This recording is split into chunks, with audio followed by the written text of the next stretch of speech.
Hello on the Rockers. Are you living your passion? Tonight we are talking about life pivoting through art with multiple Emmy Award nominated makeup artist turned jazz singer Angie Wells is here, and PR Professional of the Year, CEO turned children's book author Daryl McCullough, and me, your favorite host with the sassy most. Raise a glass as the drinks begin. It's On the Rocks.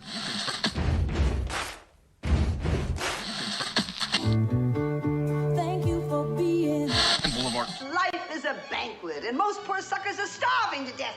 I'd like to propose a toast.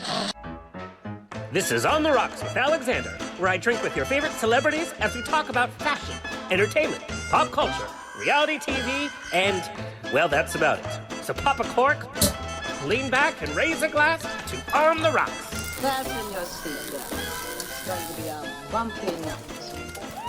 Lord have mercy, buns and bows and pantyhose. On the Rocks podcast, a place where we're too glam to give a damn.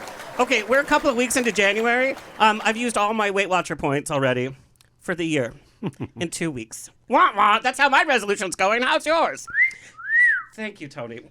Follow us on Instagram and TikTok at On The Rocks On Air, and on Facebook, On The Rocks Radio Show. Send me an email, book me for a pride, wedding, funeral, quinceañera, bris. I don't care. I'll show up. info@ontherocksradioshow.com. Send us your comments, your guest requests, and your guest questions. The show's presented by Straw Hat Media. You can watch and or listen to our now over 340 episodes for free at ontherocksradioshow.com. You can watch us on Apple TV, Roku, Amazon Fire TV on the Outlet.tv app, Facebook Watch, streaming with Pride on SVTV, and on Channel 31 on the East Coast. Hello, East Coast.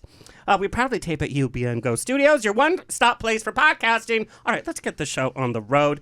Angie Wells, celebrated jazz singer who can be heard nationwide on SiriusXM's Real Jazz and seen performing in jazz clubs and festivals worldwide. Look at her. Gorgeous. She's known for her resonant, soulful voice and original, captivating storytelling lyrics that often includes commentary on civil rights issues. She channels Nina Simone, who was the master at doing this, in her spellbinding jazz, blues, soul, and gospel sound. But she first made a name in Hollywood as a celebrated makeup artist with 2 Primetime Emmy Award nominations, including for her work on AMC's Mad Men. I want to ask about John Hamm, but we'll wait for that. She is also behind the makeup for the award-winning historical drama films Harriet and Mudbound, and Carey Mulligan loved her work so much, she brought her into Promising Young Woman. Each year, Angie also crafts the perfect looks backstage before for both nominees and presenters before they appear on the Emmys, Academy Awards, and Golden Globes. I bet there's stories there. Check out Angie's latest album, Truth Be Told, a journey from traditional jazz to funk, and we'll be getting a little peek at that. Please welcome Angie Wells. No. Also joining us today, Daryl is a 30-year communications veteran, having run Citizen Relations, a global communications firm, as CEO and now chair emeritus. He's worked for the world's top companies and top brands. He has been PR Professional of the Year by PRSA LA and was a juror at the prestigious Cannes Lions International Festival of Creativity, which is the Oscars of advertising. Currently working with his husband, George, a social media strategist, they created and launched their new marketing agency, McGriffin Media. Daryl has always loved creative expression and writing, and his first published book was The Story of Tree and Cloud, written and published in memory of his mother. His second book, Chubby the Bear's Big Choice, hit bookstores just prior to the holidays. Please welcome Daryl. All right, we have a lot to talk about, and like I said, the whole theme is pivoting career. Tony, can you turn the video on behind me? I look like I'm frozen in time. There we go. I'm not that tipsy yet. You both are so quiet. And I know you all have big personalities. Like, I know that. I kind of want to start where it all began. Angie, what kind of kid were you growing up in Philadelphia? Were you like the quiet schoolgirl, or were you precocious? What was happening? No, I was not the quiet schoolgirl. I was the little girl who would put on a slip and pretend it was an evening gown. Same. So was I.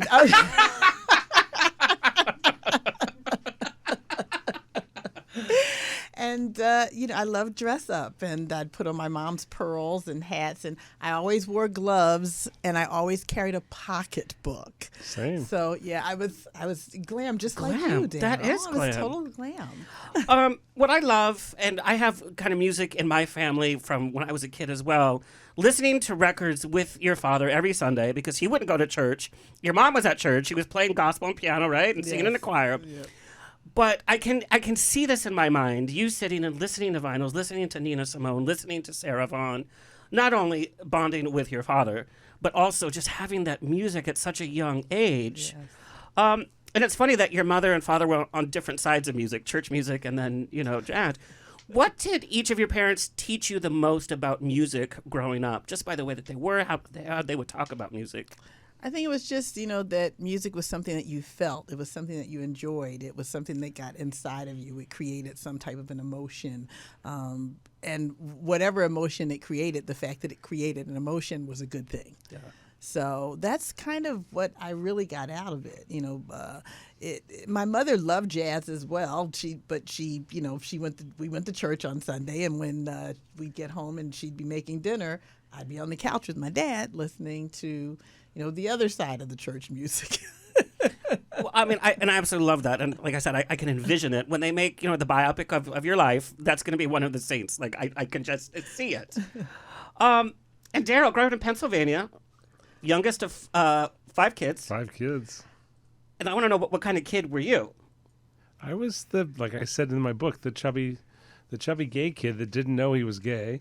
Were you cracking jokes left and right though? Or? No, I was active, but growing up in the last of 5, you have a lot of role models ahead of you. So my sisters were in theater and music, and my brothers were both 3-sport superstar athletes.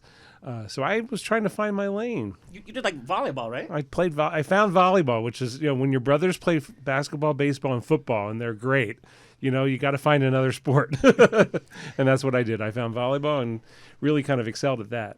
Now, how do you keep your voice from being heard, or how do you keep your voice being heard with 4 other siblings? You just get a little louder, Yeah. a little more creative. I was blessed with, really great, loving family, and they supported me in whatever I did. And I got into a little bit of everything. I was into music. My family were very musical. My grandma would sit at the piano and show me how she played just by ear. So I really kind of had a lot of really great role models. And, going through school, I always had a teacher that had one of my siblings. So their expectation for me was, well, your sister was an A student. You better be an A student. Or your brother was really great at this. And it really kind of set a high bar, and it was fun trying to keep up. What I love, I was raised by my mom and grandma, and your grandma kind of lived in a little apartment hooked up next to the family house, right? Right next to my bedroom. The bedroom door opened into her grandmother's suite. Well, that could be a blessing and a curse depending how old you are. You're like, Grandma, look away. But what did your grandma teach you most about life growing up, since she was such a big part of it? She was amazing. Her name was Nora. She raised 10 kids through the Depression. Her husband died early. My dad was only 12 when his father died. She raised 10 kids on a farm by herself. Wow. She's really an American hero.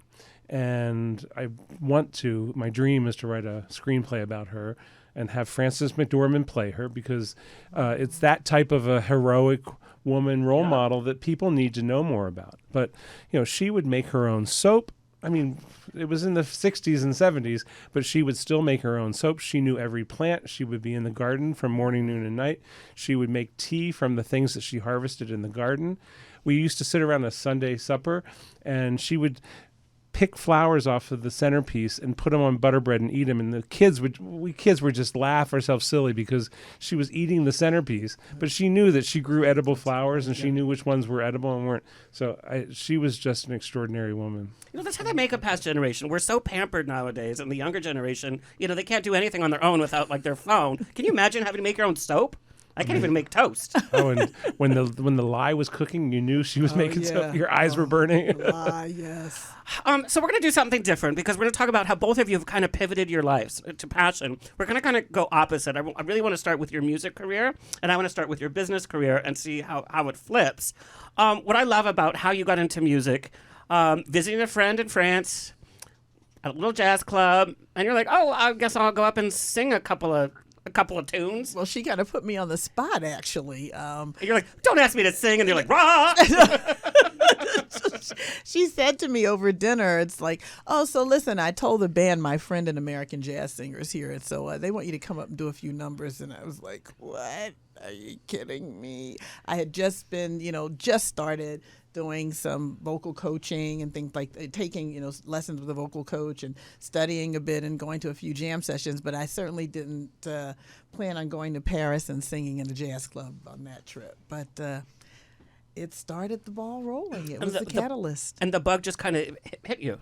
Yeah, it was, I've always loved singing. I'd sang as a kid in, the choir, and I sang in college a little bit. But I never really was sure that my voice was good enough to try it on my own. It was sort of like, when you watch American Idol and there's that person who goes, well, my grandmom said I could sing, and then they get up and they sing, and you're awful. And you're like, oh. And the producer's so excited. They're like, yes, let's play this one. It's like, yeah, grandma needs a hearing aid. It just, I didn't want to be like that person. So it took me a long time to sort of really believe that I had a voice. What was that defining moment where it kind of clicked and you're like, yeah, I'm doing the damn thing? It was sort of that night because the reaction that I got was amazing. And I just thought, wow, I'm going to take a photo with you. Can I buy you champagne? You're amazing. And so I thought, well, okay, I guess all of these people in this place who love jazz can't all be wrong. So there must be something there. And France has been a good home to you. You've toured there many, many times. Yes. What is it about the culture there that appreciates your music, and what do you appreciate about that culture? Well, they are very culturally driven. They love the arts, all kinds of arts. You name it. It's anything artistic. It's going to be busy in France, and I think that there is a real appreciation also for feeling things. So interestingly enough, if you sing lyrics, even if they don't understand the words, if you put forth the emotion, they get it. Well, and so when we hear a French song too, when there's that, fully emotive, you kind of understand what the song's about. Absolutely. And Daryl, I want to go over to you. You had a great life on the East Coast, family there, everything, and you decided to pack up your bags and head to the West Coast to go to USC. That was a big choice. That was my first pivot. Yeah, that was. What made you think, it's time for me to head out on my own? Well, I was working in higher education at the time, and spent about 5 years in that role doing PR and alumni relations for my alma mater, Albright College. Shout out to Albright. Yes. And I was just getting a little bored after, dusting out the folder for homecoming and graduation every year and kind of doing the same thing with a little bit of a twist. I just said, you know what, this is fun, but I need to be challenged. And I was working at an academic institution, and I knew that I would never have to apologize for going back to school. Yeah. So when I said that I was interested in going back, it's time to pivot again. When I told people I was leaving to go back to school, everybody was like, yes, do you follow your dream? So I packed up the car and drove across the country and started to, work and go to school at the same time. It was not easy. We're going to get to that because I have a question about that. But all during your studies, theater and arts was always a big part of your life. Big passion. I was in the school plays in high school and college. Was an English major in college, so I had the ability to, do theater and it was a small liberal arts college, so it really let you dive into whatever your passion was. So I was in the band, chorus, orchestra, theater, you name it. Did the radio, had a radio show. And the bug didn't bite you big enough to be like, I want to be an actor. No, I think I never wanted to starve. Look at me, my size. I never wanted to starve for my art, and I knew that was rarefied air to do stuff that Angie's doing, and I thought that that just wasn't going to be for me. So I put that aside, and ironically, everybody patted me on the back and said, "Yep, go be an actor." I had done 2 shows that summer. I was the lead in The Nerd, and I was the lead in romantic comedy. And, so people thought, oh, he's going out to California to try to make it. Yeah. And it was the exact opposite. I was like, I'm going to go and get a serious day job. Well, you did. And then some.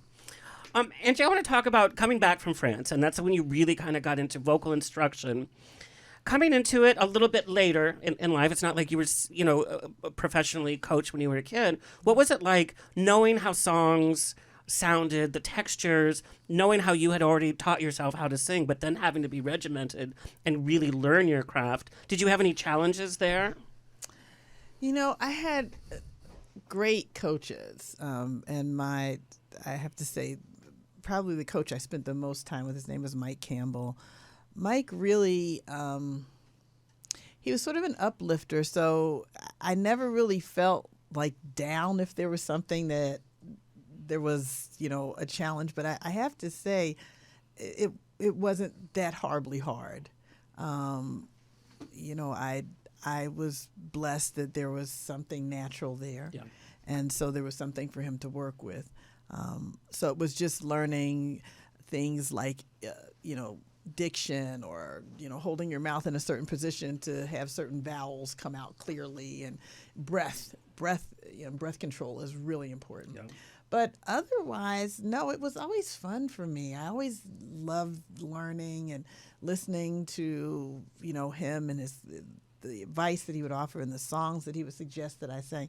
I must admit, it's been lovely. I've enjoyed it. Well, that's a good experience, and we have a lot of people in entertainment that listen to the show.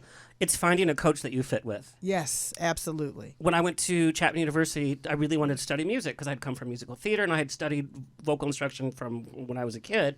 And then they hooked me up with a vocal instructor and then put me in the opera department, which was the worst thing that they could have done. It took all the joy from the music. Yes. It was all about, the math of the music, which is important. Yes. It's important to understand structure and concepts, but took literally all of the joy, forcing my voice into something that it was not.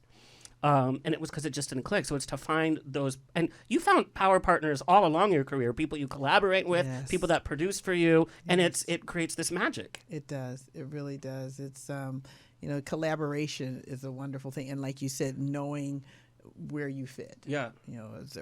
It's really important because, there may be certain types of music that, okay, maybe I'm not going to sing that. That may not be for me. Yeah. I may love it, but maybe my voice won't go there. So, no, I agree with you 100%. And I would say, when picking a vocal coach, listen, do you like the way that person sounds? Do you like sort of the theories that they're teaching or how the other people that they're teaching, do you like what's happening with their voices? Is that something you think you can do? Because you're right, it does have to match. It really does need to be a good match. We're talking about pivoting. The minute it's not fun, the minute it takes all the joy out of your life, it's time to leave or pivot or find another way to do that. Yes, I agree 100%. And I want to talk about during your vocal instruction in the early part of your career, you found out that you were pregnant. Yes. I want to know how that kind of changed your whole interpretation of a song, the whole energy, everything, because that is life-changing, obviously. It is, and it had been a journey. We've been trying for a while, and I'd had some difficulty, so it was kind of amazing to come back from France and say, okay, I'm going to go for this singing, and then all of a sudden, boom, something that we'd been trying for a long time actually happened. I think what happens is when you have a child, you become very sensitive to everything that's going on in the world and safety and keeping your child safe and making them feel loved. But I think your feelings all sort of come out on the outside. Yeah. And I believe that it makes you more sensitive. Mm. And there are certain songs that I sing now that, it's harder to get through them because they mean something different now. Cue God bless the child. Yeah, yes, right. Yeah, it's really interesting. Here's a song that you probably wouldn't think of. So I had to sing. I sing every year at the Makeup Artists Guild Awards. I sing the Memoriam. Yeah. And the first year, the year that we were in the pandemic, we didn't have the awards, but they sort of pre-recorded things, and I went down and recorded a song. And so I did Danny Boy. And it was the first time in my life that I realized that Danny Boy was the person in the grave singing because I hadn't really heard it that. And then it came from this whole other perspective that, that could be me. I could be waiting for my child. It just made it a much more painful but beautiful pain. Song to sing. So there's lots of songs that, are about caring. There's a song called If I Could, I don't know when I'm ever going to be able to sing that song again, because it brings everything to here. You know, an artist who would let things get there but still have control is Nina Simone. Yes. And I have to say, when you sing her songs, you capture so much of her texture and her feeling that it's just brimming. It's just right there, you know, and it draws you in and it tells the story. Thank you. Very, very much so. And we're going to talk about the joy in pain and grief. We're going to talk about that, especially with your story. But we need to get back to your business. You went from intern to CEO. I mean, that's like literally your path for one of the most prestigious PR firms. But while going after your master's, by the way, you're working full-time at an entertainment agency. How did you do that? It was a lot of work. The job was demanding. You know, we had It's joked. PR, sweetie, PR. Yeah. Well, this was a sweatshop PR agency, and we used to joke that there were Friday afternoon staff meetings to plan our weekend work. Like, who's going to come in on Saturday and who's coming in on Sunday? And it was a sweatshop because the building didn't turn on the air conditioning. Oh my God. So we would literally have fans blowing on us, and you're allowed to come in shorts and T-shirts. Wow. Darn right we are. But when did you have time for school, like physically? You made it work. And I had no other personal life, so it was truly work and school. They must have loved you. It was just crazy. Yeah, we know PR, you have no life. But it was really fun. Then you started at Citizens Relations in an entry-level position. It was called Payne PR back in the day, but yeah, same company. Yeah, okay. Then eventually became their CEO. Without a year-by-year explanation, how does that happen? What do you attribute your success? Well, I was older, so I had an advanced degree, and I had a lot of ambition, and my dad instilled in me a work ethic, and my mom and grandma. Were you making your own soap too? Yep.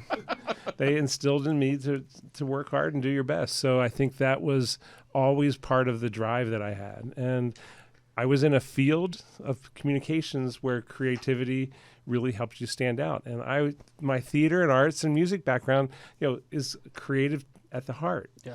And I was able to apply all that kind of nurturing of creativity into my professional work and come up with ideas or programs that really stood out or broke through. And that was really the claim to fame. And I was part of some PR campaigns that were just massively successful. And it put you on that it list. Our firm, I can't take complete credit for it, but I was part of the team that came up with this zany idea for our client, Taco Bell. It was called the Taco Liberty Bell idea. And the idea was that Taco Bell was going to buy the Liberty Bell and move it to Taco Bell headquarters in Irvine and rename it the Taco Liberty Bell. And we put this campaign on and made people believe this. And we later revealed that it was on April Fool's Day, and it was an April Fool's joke. And it was the first really April Fool's joke of its kind. And it was massive. It was on every morning show. Going viral before on the viral thing. What was it? And it was during the early days of AOL chat rooms. I remember those. We had people in chat rooms talking about it, and we were trying to manage that. And we had callers calling into radio shows, and it was truly the buzz of the world at that time. And every company in the world called our firm and said, "We want one of those." Yeah. That's how you do it. And so watch what you wish for scenario, because when you have that kind of magic in a bottle, it's hard to recreate it. Mm-hmm. And we tried to recreate it many times, and we got close a couple times, but you just can't reach that kind of nirvana every time. But it was really what put our work on the map and helped put me kind of on a creative map and a creative path to do other things. What was one of your most challenging campaigns? You're like, I cannot believe we got through that. There's so many. The downside of communications is that we deal with crises. Yeah. And some of them are private, and some of them you are trying to keep out of the news and keep out of the vernacular. And those are really trying times, because you work as hard or harder in those moments to kind of protect a client or to protect people from damage. And went through some really big crises that took a toll. I had to move to Dayton, Ohio for a while during, you might remember back in, I don't even remember what year it was, but there was a pet food recall when there was a Chinese kind of ingredient that was getting into pet foods and killing pets. That was a long time ago. We had worked for one of the brands, and the multiple brands were involved, and all those brands had PR teams helping kind of combat this, because it wasn't their fault. It was no one's fault. It was an ingredient fault, but it's still, when pets are perishing, it was really, really difficult. And pets sometimes can be closer than some humans. For sure. Yeah. But Dayton? They didn't even have Taco Bell there. I remember I was staying in the Drury Inn, which is the equivalent of a Hampton Inn maybe, and I went and bought new sheets and put them on my hotel bed. I would take a black light. Actually, I wouldn't. I don't want to know. I want to talk about your latest album, Truth Be Told. You said that kind of title song kind of feeds into the whole album. And you've talked about how Truth Be Told is about the time you spent with your father. It's about the time you spend with your family. Heartbreak. Yes, the album, yes. Can you talk about the creative process in putting this album together? Oh, sure. Well, the album actually started with one song. It started with the title track. And that actually happened... it kind of wrote itself, I almost have to say. It was right after the George Floyd had, we had watched that horror on television. And I was raw. Yeah. That's all I could say. I was just raw. And I remember I would take drives because we were still dealing with, the shutdown. So that was, I'd get in the car and just go up the PCH or go on the freeway just to get out of the house. And I was in the car and I just started hearing this like humming sound, which is the humming you hear. And that kind of stuck around for quite a few days. And then the words Truth Be Told just came to me. And then they kind of were, circling around each other. And I sat down with a pen and the song just literally, it was as if something was guiding my hand, and it wrote itself. And it was sort of the catalyst for me to put together an album because I wanted to talk about, and I felt that so many of us were dealing with so many emotions at that time of the COVID shutdown. We had, watching people die on television. It was a lot. And I just felt like I wanted to create an album that sort of told the story of what we kind of go through in life. And not on the nose of like, this is happening, we're dealing with COVID, it's just the story of life. And so that was sort of where it came from, my grandmother and the history of my family, and the fact that we all at some point, your grandmother played a big part in your life. My great grandmother and my grandmother played a big part in my life. Heartbreak. We've all been heartbroken. We've all tried to stay positive, accentuate the positive. Just so all of these things kind of came to me that these are all parts of life, and I sort of started putting together this list of songs. And, of course, I wrote, 3 other songs for the album. And There's Always Time for Lovin' was one thing that I felt was really important because we are all too busy. Like all of us, let's for just loving. I don't know, girl. I will schedule that. But that's the thing. We're all too busy, and that's the the lyric of the song is life keeps us all on the go. We're all moving too fast, so busy multitasking, missing the moment at hand. But we've got to make time for loving. So that's really important. So I just felt it was important to sort of tell this life story with the album. And it's funny, it comes from a certain time, but then the way you react to songs will change over time as well as experiencing. Like you said, a certain song that you didn't really think about now has a whole different meaning. Yes. We actually have a little bit of There's Always Time for Lovin'. Can we take a little peek? Please, this is from one of your live performances, by the way. Yeah. Let's take a little peek. It's bedtime now, my darling. Eyes so heavy I can't see. I pull up the covers, but I can't help notice the way you're looking at me. And baby, there's always time for loving. No matter how busy life seems to be, there's always time for kissing and a hugging. But baby, there's always time for loving.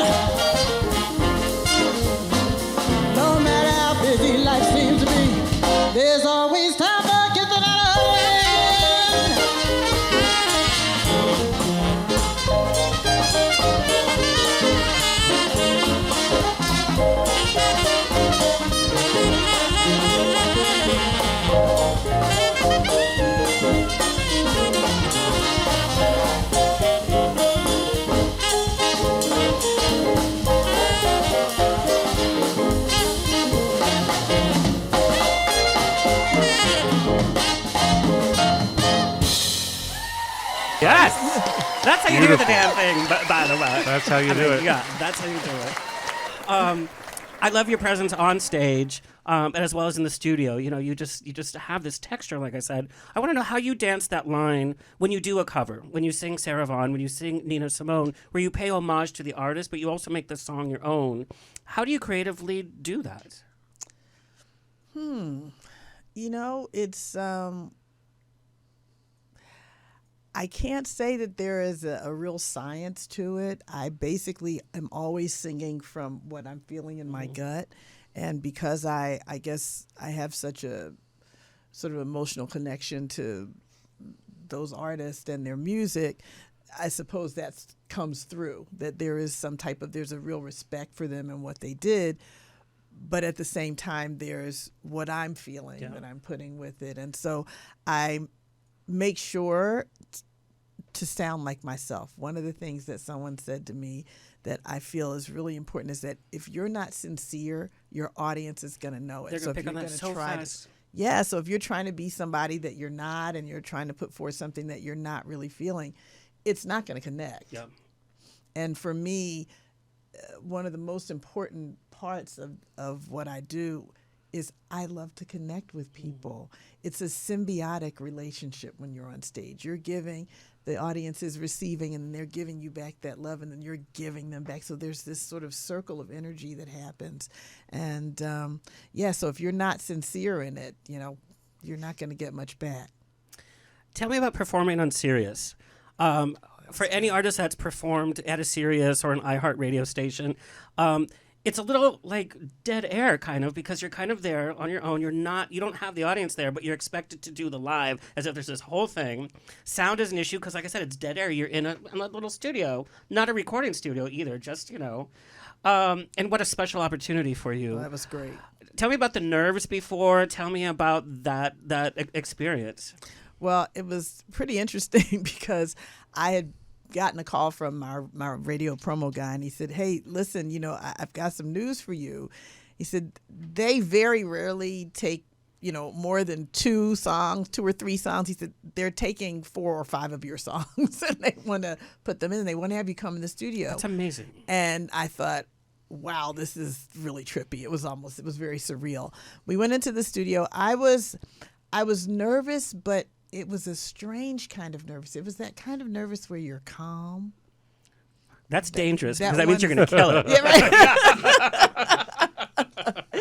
And, you know, the band that I took with me were guys that I had been working with, so they all know me. We already had our chemistry together. And we got there, and I have to say it was really amazing. And Mark Ruffin, who, you know, runs that Real Jazz, who did the interview, makes you feel really comfortable. And the fact that somebody of his level felt that I was good, I also think that kind of made my shoulders go back a little bit. Like, okay, I guess, you know, you're not that kid whose grandma thinks they can sing on American Idol. You're doing all right.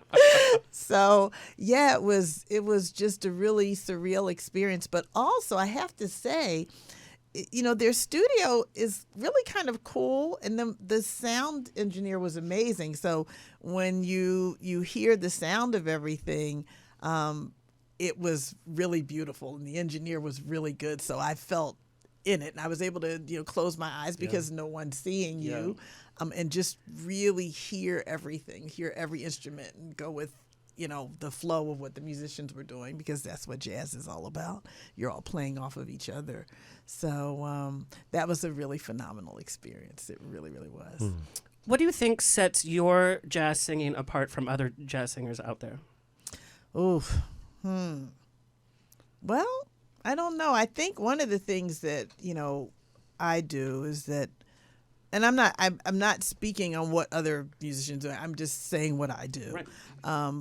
I like to keep that soul in it. I like to have a little bit of that sort of, you know, bluesy, gospel-y, R&B feeling that's sort of floating underneath the jazz, so that it's not as pure sounding maybe as other jazz artists, but I feel that sort of melange of the two, that's who I am, and that's what's pure for me.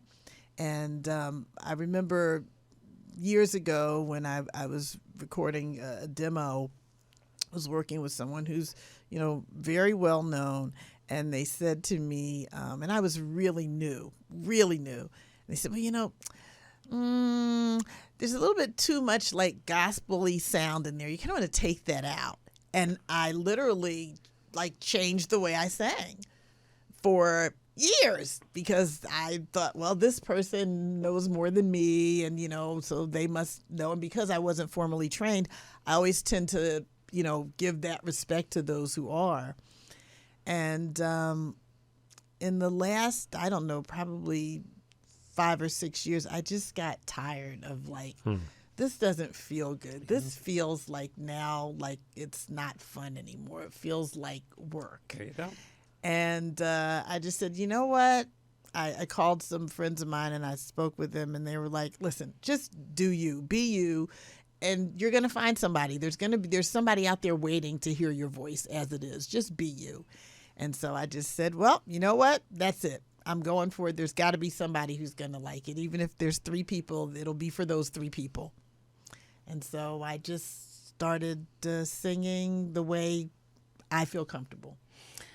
I love to hear that. And again, that's that pivot when you're not feeling it. You just do it. When Celine Dion was recording her first demo, it was such a bad experience for her because she had all these producers. Because, her voice was new at that time. Nobody knew, she's going to be amazing because it just sounded different. Right. And so they were forcing her to record these tracks. It was hurting her voice. She was beating herself. She's like, I'm not a good singer. And nobody wanted this demo because it didn't sound like her. And then so she got rid of that whole team and she's like, I'm going to sing for myself. And then, of course, we know what happened. Yeah. And then she has this unique voice that we all know. It's like, okay, that's Celine. Yes. But at the time, it was so unique. Yes.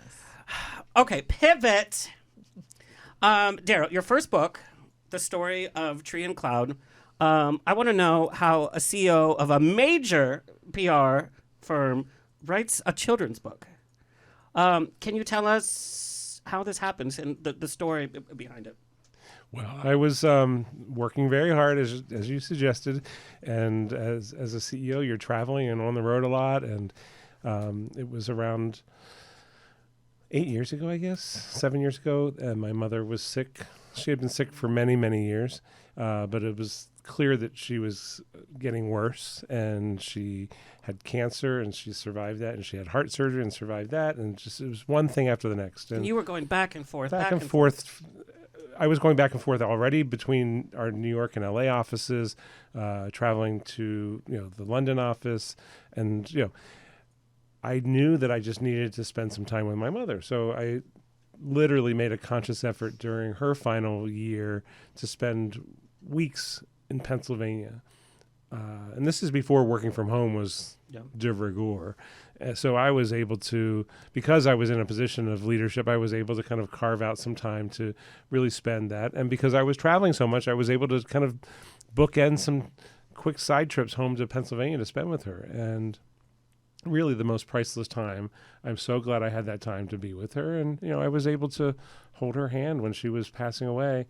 Dad was holding her head and I was holding her hand. And what a beautiful moment for everybody. It's hard to say that now, but it's looking back, it was priceless. It was hard then, but it's looking back, it's just one of the most special moments.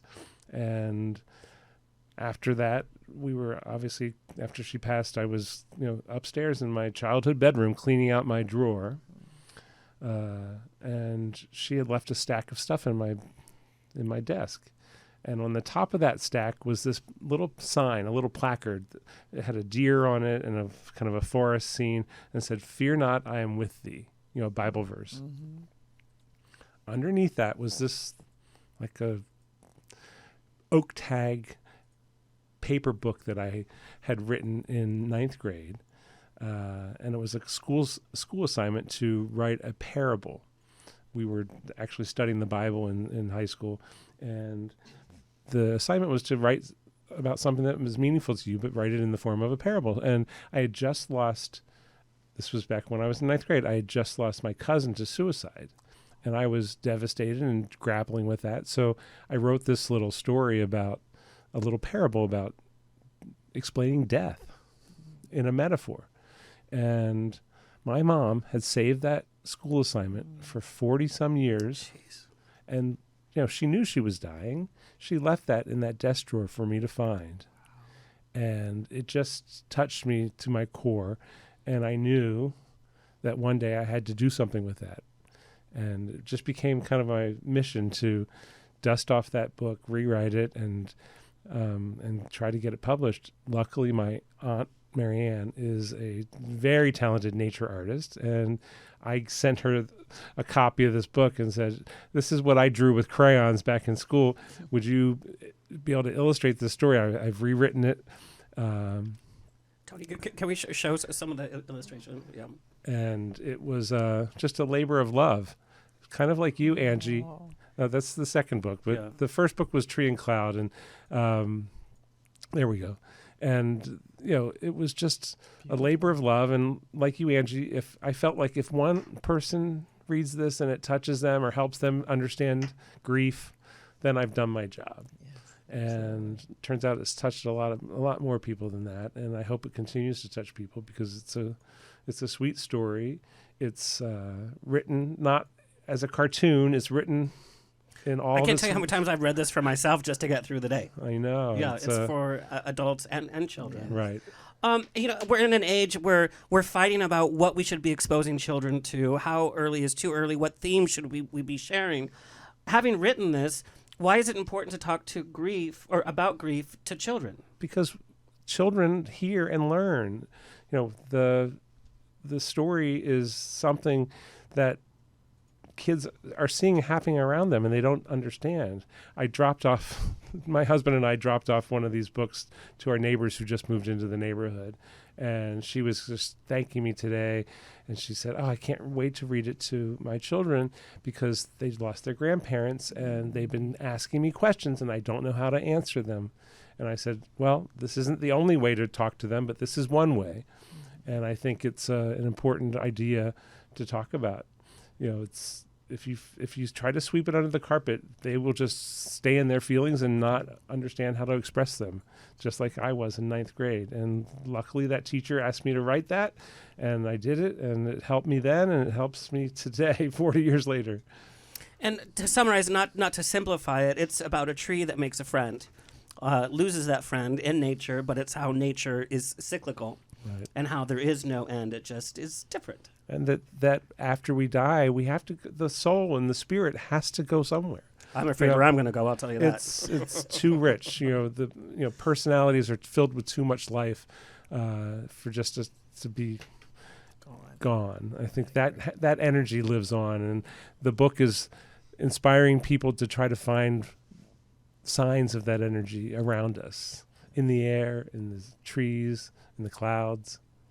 And it's funny, grief unifies us all. Doesn't matter where you come from, doesn't matter how old you are, doesn't matter what your gender is, what your class is. We all will go through grief in our life. It's going to happen. Why is there such a stigma about talking about it? We're afraid to talk about our grief. It's that record scratch at a dinner party. It's like, oh, talking about grief, I'm uncomfortable. But it unifies us all. Why are we so afraid to talk about it? I think it's not different than race or sexuality. Like there are just certain subject matters that are taboo. My second book about weight, people don't know how to talk about obesity in a way that's productive and helpful. So I just think that there are these kind of subject matters that get kind of skirted and talked around or, not talked about at all. And, that's causes shame, it causes, fear, it causes anxiety. So revisiting your story from 9th grade, knowing what you went through with your mom, it must have been bittersweet to go through, but a joy because you have a published book. And it's dedicated to her, to her memory, and nothing would have made her prouder. So every time I look at it, she knew what she was doing. Every time I look at it, I think of her. I think of that memory of finding that story in the drawer. It's life full circle, not unlike the story. I can't wait till these books be put into musicals that travel from school to school. You laugh, girl. That's a good idea. Yeah. I can play a tree. I can bend. Well, we won't go into that. Okay, we're going to talk pivot. Oh, before we pivot, I want to know, are our younger generation appreciating jazz? there's always that thought that opera, classical music, and jazz are for an older generation. And I want to know, our youth have access to everything. And I think that's one of the only good things about COVID. Our youth got exposed to Sondheim over again because they were saturating so much content. Do you feel like younger generation appreciates jazz? Do they have access to it? Well, I think now that Samara Joy won for Best New Artist last year, that sort of brought jazz into the realm of young people. And one of the things that I keep seeing are all of these articles talking about how she is sort of bridging the gap between 20-year-olds to 80-year-olds with her music. So I think she's sort of bringing the young people back to jazz. There's also a movement called Jazz is Dead. Which, Who came up with that title? I don't want to get. They need PR. It's like donuts for Weight Watchers, right? Which is really interesting because, jazz has been dead so many times. We're like, wow, it's dead again? Jesus. It just keeps coming back, It is the ultimate thing of reincarnation. But there are two guys who started sort of a, production, and they call it Jazz is Dead. And it's all jazz. I love that. Really amazing jazz on top of that. That's good PR. That's a good campaign. It's like, So, they're younger, and they're bringing a younger audience to it. So I think between Samara and, the Jazz is Dead movement, we'll start seeing that, more young people are going to come back and start listening to jazz. And it's being fused with so many other types of music now, too. So I think that's also will help. And Dave Koz has been on the show a few times, and he says what he sees in the audience are parents bringing their kids or grandparents bringing their kids, and so there is this youth, just like you were taught music from artists when you were a little girl. Yes. And he says that that's really what's helping. It's become like a family bonding experience, and he sees that in the audience. And you do. I mean, the last concert I did at Vibrato, I think there was at least 3 or 4 families there with their kids.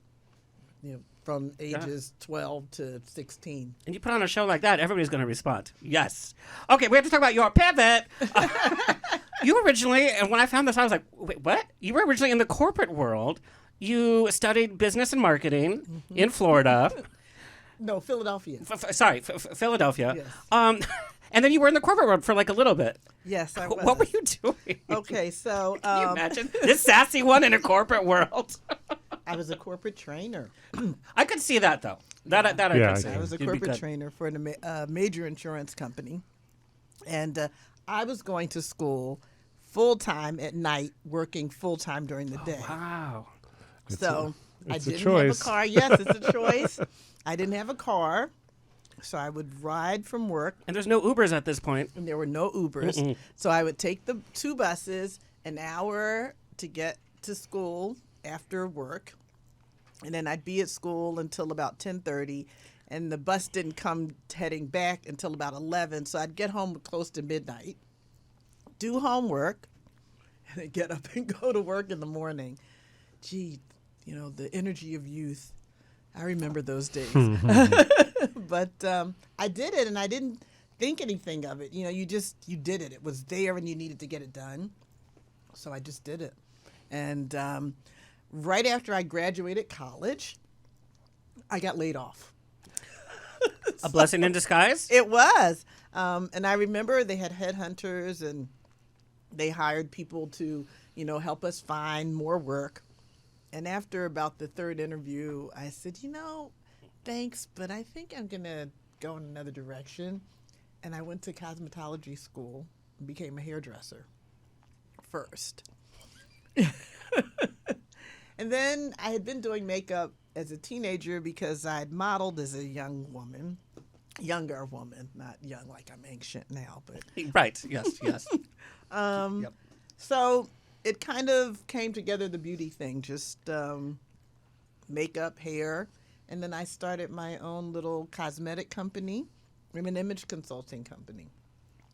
And I did that for corporate women. I would go to their homes and, take out all the things in the closet that weren't flattering, tell you what colors work with you, let's change your hairstyle for your face, that kind of thing. And I did that for quite a few years. Why is nobody doing this for corporate men? You know how many corporate men are walking around like boo-boo? I'm just like, the comb-over's not working, sir. Like, what's happening? You know, and they have, like, the blotchy skin. Why can't they get one of these? Well, they can. Former presidents? I don't know. I'm not going to go there. Okay. So, yeah, I kind of just melted all those things together. The business, worked for using it in business, the beauty part of it, and kind of smushed together. And then we were living in Chicago, my husband and I, and he was on the road, and I was bored because I probably would not have gone to Chicago to live by myself. And so he came home one weekend, and I said, I don't think this arrangement's working really well. I'm not feeling fulfilled. And he said, well, what would you like to do? I love that term, by the way. I'm not feeling fulfilled. Yeah. You're not attacking anybody or anything. You're just saying I'm not. I really like that. Yeah, I just wasn't feeling like I was doing or getting what I needed.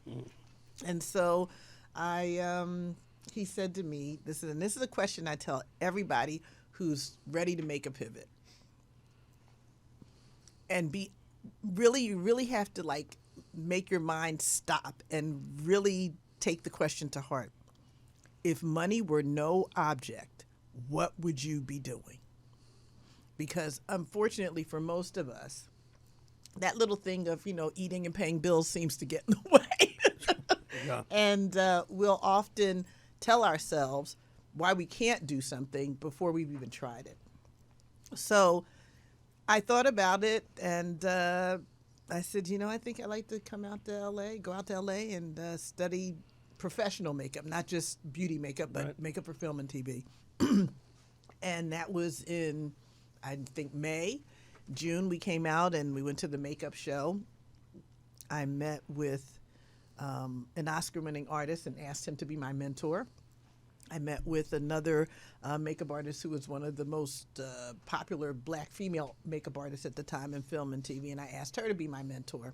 Mentorship is a wonderful thing. I got to tell you, it's a great way to help with things. And I want people to hear this, people in entertainment. It's like sometimes you pick up the phone and be like, hey, can I pick your brain? But you have to search that out. I'm sure you searched this out. Yes. You did your homework, like who's in the top and what can I learn from them? But you got to make that part of your hustle. Yes, you can't just expect you to learn everything from YouTube. Right. And plus it gets you networking already. Yes, it does. Yes, it does. And most people I find are willing to mentor as long as they see that you're willing to put in the work. 100%. We just had this conversation earlier today. If you're willing to put in the work and you have an idea of what your path is, you can't just go and say, hey, I need help. Well, what do you need help with? Yeah. What is it that you're trying I want to be a accomplish? famous makeup artist.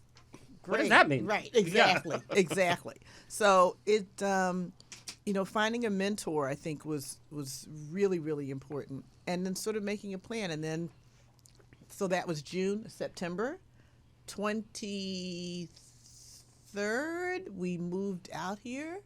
And September the 25th, I started school. And September the 27th, I had to take the day off from school because I had my first job with MTV. So, I mean, that's an LA story. Don't get it twisted, though. That's not a typical LA story, but that is an LA story. And then Mad Men, Blackish. I mean, you ingratiated yourself into the industry. Well, and I want to say this about Mad Men. I was part of the makeup team on that show. I was not the makeup department head. I like to make sure that everybody's clear with 100%. things. All of my other credits and all of my other nominations are all for me as a department head. But that one, I was part of the makeup team. And it was a wonderful team to be a part of. It was a great show to work on. And a show that kind of changed the history for AMC, by the way. Yes, it absolutely. really did. Absolutely. And a period piece. I mean, how fun. I want to talk about one of your other period pieces, which is Harriet. Yes. I read an interview that you did, and it was so specific down to her scar of how you developed that. Tony, can you put the picture up of Harriet? Can you talk about your creative process for Harriet? Because we know, we think what we know, what we've read in the school books of, about Harriet. Yeah. Can you talk about the research you did and the kind of touches and nuances that you've added to make this period correct? Well, the director, Casey Lemons, was, she had a very specific vision of what she wanted. And that scar that we created, we actually took creative license with that. Right. Because history sort of says that the scar was probably on the side of her head, but you wouldn't be able to see that with her hair and all that. So Casey said, let's put something in the center of her head, but let's make it subtle. So we made this sort of a triangular, very subtle thing and put it in the middle of her head to sort of give that part of the story some life. And as far as everything else, for me, with period, particularly stories about Black people who were enslaved, it's very important to me to not project this sort of stereotypical vision of what people think they should have looked like they always make them dirty, and I have to say, when you really look back, no, they weren't dirty. Maybe their clothes were tattered because it wasn't like anybody was giving them a lot of new clothing, Right. but their hair was clean, their skin was clean. The clothes might be raggedy, but they would be clean. And so it was really important to me to project that even though these people were people who were enslaved human beings, they were not dirty. And that was important to Cassie as well. We wanted to show that there was pride. Yeah. Well, yes. There was pride. And so, it was wonderful to be able to, create that history, but also to show that my ancestors were not just a bunch of, wild people who had no couth or no class or anything. And so it was an honor to be able to tell that story for me, a real honor. Someone said to me, well, you didn't make Cynthia's teeth brown. It's like, well, not everybody had brown teeth. Yeah. Some people had nice teeth naturally. So no, I wasn't going to paint everybody's teeth brown and, give everybody dirty hands and dirty nails. And so that's something that, for me, telling the story of Black people's lives in this country, telling it from a perspective of reality and not a perspective of somebody else's perspective of what they thought it looked like. But that's also what you do with your music. When you do a cover, you don't just give the audience what they expect. You add the nuances, and so I can see how that carries over. Yes. And I really wanted you to share that because I was fascinated by your approach to that. Because we've seen in Hollywood, they're like, 100% it's this. It's like, well, no. Just like we are all different, people were different there. And I love that you said pride. It's like that could have been the aspect of their life that they had control over, and that was their pride. Right. 100%. That was so beautifully put. What was it like working with Cynthia? Oh, She changed my life. I sat in the third row in New York for The Color Purple. I felt like she sang it directly to me. It was just She has a transformative. beautiful voice. And it was the longest standing ovation I've ever witnessed. Yeah. Yeah, she has a gorgeous voice, really beautiful voice, and she has a work ethic that is like no other. I mean, I watched her literally go into this river at night in the dark. It was not a made-up tank. This was a river in Virginia. It was probably 30 degrees at night. And that scene where she walks across and she's up to her chin, she's in a real river. Yeah. She never complained. She never whined. She ran up mountains. She swam through dirt. She rolled over in the mud. She did whatever was needed. And I have great respect for her and her acting abilities and her commitment to the role. She was very committed, and Amazing. I respect her very much for that. So we're going to talk about the reality of life. Your second book, Chubby, the Bear's Big Choice. This also comes from your reality. If you kind of touched on it a little bit. Sure. Who is Chubby the Bear, and what's he going through? Well, first, I was inspired to write a second book just because of the outpouring of love for the first book. And my approach to the first book was to not sugarcoat the content, was to not create it as a cartoon, to talk to children not as dumb little beings, but talk to them in full sentences. They're very smart now with these smartphones and everything that they're seeing. So that, I think, resonated. And so I said, what could my second story be? I had, at the time, George was moving in with me, and my first Christmas present to him was to have a bear on a swing that we hung on the tree. I really wanted him to feel at home. I have so many things to say about that, but I won't. I wanted him to feel at home in the house, and it was made part of the tree outside his. So sweet.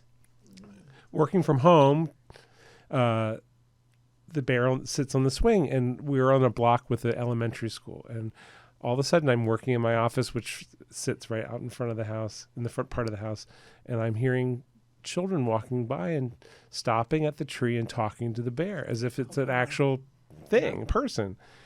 These long conversations would go on, and I would just sit and listen. I'd peek through my blinds, and it just really tickled me. And it just didn't happen once. It happened daily. And, then one of my neighbors had a really very precocious nanny, I think, or thoughtful nanny, and started leaving the bear notes.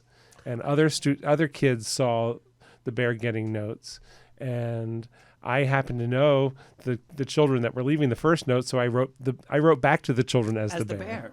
Oh my God, that's so amazing! That's a show in itself. It started to breathe life into this bear, and I said, "Bing, there's an idea." I said, I'm going to use that bear as a voice to tell a story, and it was important for me to think about what that next kind of subject matter was. So I thought, standing up to bullies and body image is one of my biggest issues as a human being. I grappled with it for nearly 60 years, as long as I can remember. And again, it became my mission. If I can help one child or one other person deal with this subject matter or deal with this issue in a better way than I did, then I've done my job. So that was what I started out with. And I started to write a story. I wrote a draft, and I asked my Aunt Marianne, would you be down to write to illustrate another book? And I didn't have to ask her twice. She goes, what's it about? And she started drawing these gorgeous paintings, or drawings that would later become these gorgeous paintings. These illustrations in these books are paintings. Yeah. They're in the first book they were oil and chalk, and then in this book they are oil paintings, and they are stunning. You've seen them in person. Oh, I've seen them in person, and we talk about texture. The texture you have with your music, her art matches the texture that you tell in the story. Yeah. It's absolutely beautiful. I want to know, what were the notes that kids were leaving? What were they saying? Some were they would be drawings, and others would be asking, what's your name, Bear? And I would write back and say, well, why don't you tell me what my name should be? And and there's a raccoon that sits on the foot of the bear on this little swing. So the raccoon had to play a prominent role in the book, and it does. It certainly does. How did you get through that bullying as a kid? Because I went through the same bullying. It's tough. Yeah, I think I retreated. Sometimes the calls were coming from inside the house. I love my brothers dearly, but they picked on me. They picked on me terribly, and it was very hard, to manage. And I tell a story in elementary school. I was a very, very chubby kid. I had to shop in a special Husky boys section. Girl, I remember Husky at JCPenney. That's where I was. It's in the back corner of the and my grandma was like, section. Cookies, here's Husky. I was like, oh my God, girl. Yeah. And it was just a subclass. I can't describe it anything else. But we would, in elementary school, have to go to the nurse's office twice a year to be weighed and measured. So they had a chart in the classroom that had our height and our weight. No. From first grade through fifth grade. I swear to God. And we stood up, and the nurse, I had homeschool, Mrs. Rappolt, would make us line up, because it was one of those still old remember her scales. Name. That's how ingrained it is. Oh, I can picture it. Yeah. It was those old school scales where you slid. So she had us line up by size and weight, so she didn't have to move the weights back and forth as much. And it was me and my dear friends Kathy and Donna in the back of the line every year, because we were the by other terms obese, children at the time. And it was a lesson in humiliation, and there was nowhere to put that. Yeah. I didn't take it home and didn't talk about it to my family.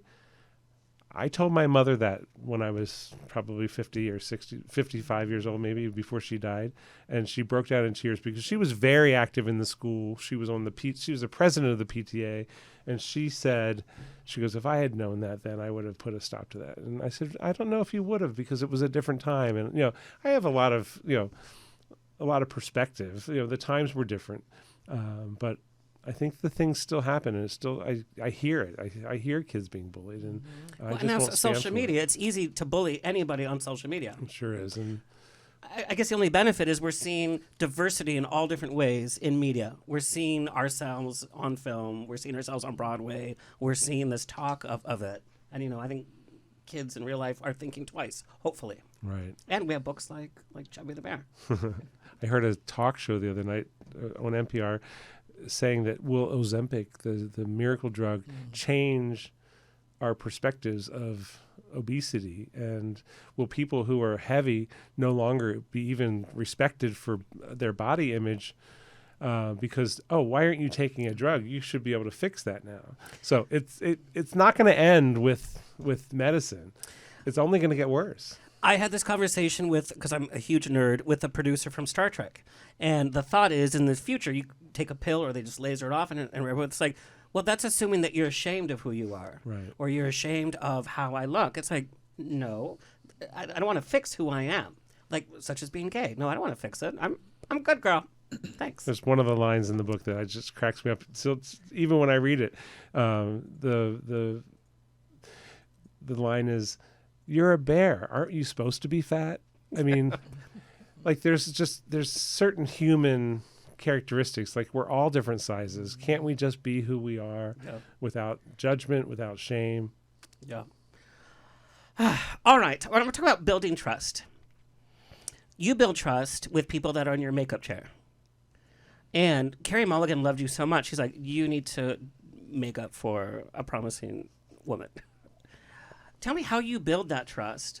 And I feel like in the crisis in PR, you see them at their most naked, whether it's the CEO of another company or a personality who's done something wrong. And you see an actor at their most naked. Maybe they're so nervous about the scene that they're filming.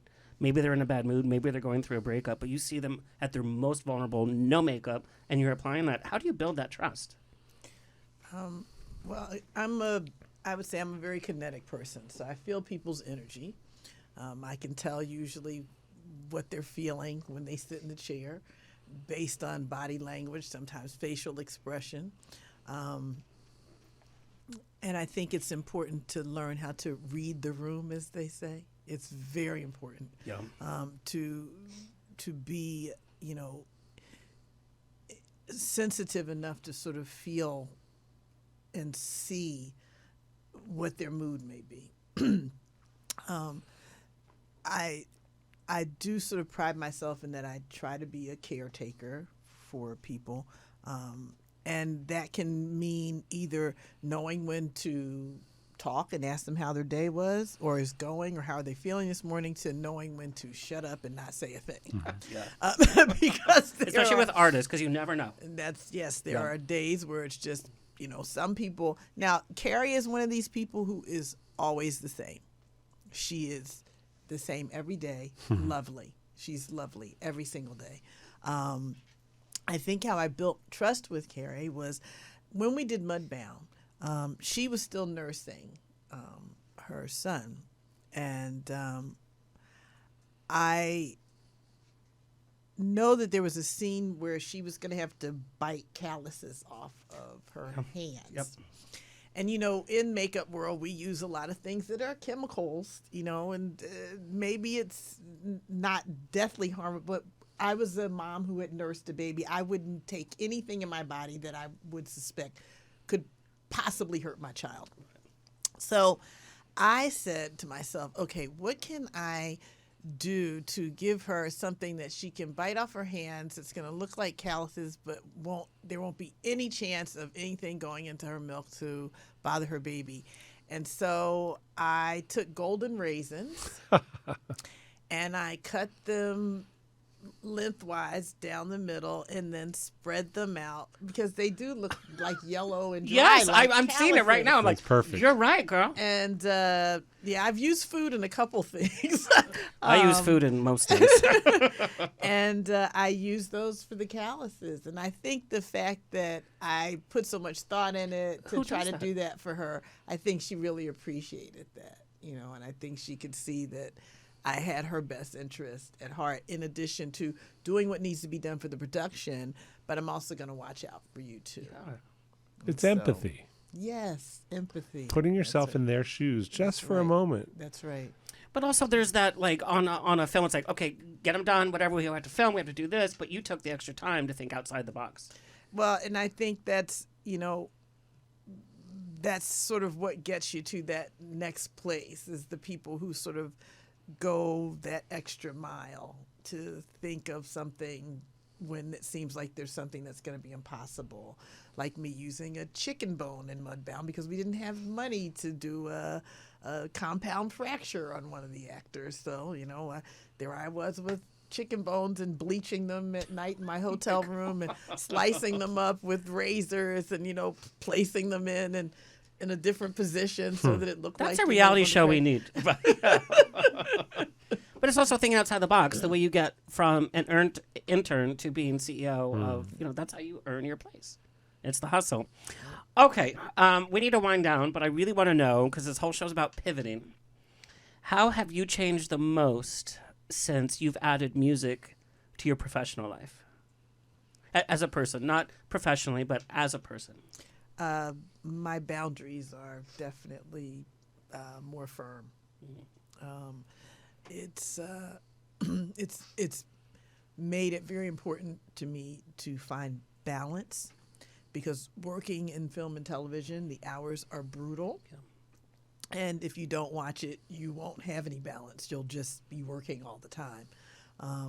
So for me, it has definitely made me find a place for balance and to stick to it. And when I sense that things are getting out of balance, I will say, okay, need to not take that job, or maybe do this project instead of that one because it affords me time with my family. So, yeah, balance. I think it's about just feeling the joy again. You said it best. I think it's like, if you're not feeling that joy, you gotta get out and do something else. Mm-hmm. Being creative and having time in my now career to do the things that I've always wanted to do. I remember being in a Miami conference with my corporate leaders of the holding company that owned our firm. And we went around the room and we were saying, say something. I think the question was, tell all the other leaders in the room something that no one else knows about you. And I stood up and blurted out, I want to write books and screenplays one day. And I was like the CEO of a PR firm. Like, that was probably not the thing that my boss wanted to hear. The owner of the company did not want to hear that I was possibly off writing a screenplay. But that was what was in my heart. And I blurted it out. And now that I'm doing that stuff, it's this other side of my life that's just so full and complete. And it made other things fall right into place. So there's something healthy about getting in that right lane. Okay, I have just one more question. This is a bit more intimate. There's a beautiful behind-the-scenes video that you have for Truth Be Told, and you talk about your husband and how important he was to making it. We also know you established this new media company with your husband. I want to know how pivoting has changed that kind of relationship dynamic for the better. Well, interestingly enough, my husband and I, when I first started, he would sort of call places and get me booked, and he sort of was my representation. And then as time went on, we just decided it would probably be better for our marriage That is for tough. him Yeah. to not do that and to be separate from my business. So what he does do, however, is, when I'm going to go into production, it's our money that goes into making an album. So he's part of that. He also helps, like if I have a show and I've got stuff to do and I can't do everything, he will jump in and help. But it's no longer like an official position. But he has always been supportive. If I said that I wanted to go and sing somewhere, okay, well, that's fine. We'll figure out how to make it happen. So I felt it was important to, acknowledge that he's always supportive when I am about to take one of my creative adventures. But do you think also getting into music, it's added some passion back into it because you're living your art and your passion? Oh, yeah, absolutely. I mean, I think just, life in general, it just feels more exciting because I am doing the music, and it does bring me a lot of joy and a lot of excitement. So, yeah, I think it makes you feel more alive. Yeah. Absolutely. It's the only analogy I can give for what George and I are doing is PG-13. Like composers of a musical. Like he writes the lyrics, I write the music, or vice versa. That is so sweet. They say the best marriage is 50-50. Well, that's our business. We're 50-50 partners in our business. And, he does the social media, I do the marketing communications, and it magically comes together and clients eat it up, or at least they are for now. And it's so much fun to just be working together. So as long as I'll write the music and he writes the lyrics, it's going to work. Okay. All right. What a special episode. Usually we're just like, woohoo, blah, blah, blah. I know we got a little deep today, but that's life, right? Yes, it is. That's life. And if we've learned anything, it's, go after your passion. But you have to hustle for it. It's just not going to be like, I'm going to be an influencer tomorrow and it's going to happen. No, not at all. I got chills from today's episode. I don't know. Follow your heart. It's like a cue for a song. That's true. Well, I wrote a song called Follow Your Dreams, which I sang at the Wise year before last as the memorial. But Take us out with Follow Your Dreams, Tony. And that's got to be tough, too, to perform that when you see all these people that have passed. Yeah, last year was actually really hard. The song I wrote last year was called The Last Goodbye. And it was hard because literally in January, like January the 10th, a really good childhood friend of mine passed away. And then 2 weeks later, my father-in-law passed away. And then 3 days after that, our son's Boy Scout troop leader passed away. So within like 3 weeks, I had lost 3 people. And I have a book for that. Song. Yes, you do. Yes. And so I wrote a song about that, and it was tough to get through even, singing it to get through writing it. But follow your dreams. It's so important. It really is. Give them all you have to give. Yeah. Angie, where can we find and follow you? You can find me on Instagram at Angie Wells Jazz, Facebook Angie Wells Jazz, Spotify Angie Wells, all the usual suspects, iTunes, Amazon, all those guys. And take that journey. It's a beautiful journey. Oh, thank you. Daryl, where can we find and follow you? Facebook, Daryl McCullough, Instagram, Daryl_MC or author _Daryl MC. LinkedIn is a good place to find a business guy. Daryl McCullough. That is true. And I have to tell you, he brought a bunch of copies of Chubby the Bear that are signed by him and his aunt, who did the illustrations. We're going to be doing a giveaway. Go to Instagram at On the Rocks On Air. We're going to be doing a giveaway with Metrosource Magazine, by the way. Beautiful. So we have copies to send to you. What a special episode. Thank you, both of you, for sharing your story in such an intimate way. Thank you, Tony, by the way. Thanks for having me. Of course. It's always a grab bag of fun here on The Rocks. You never know what's going to happen, literally. Follow us at ontherocksradioshow.com. Please like, share, subscribe so we can continue bringing this show to you for free. Thank you to our social media clip editor, Alexis Mendez. Until next time, stay happy, stay healthy, stay sexy, and if you drink, stay tipsy.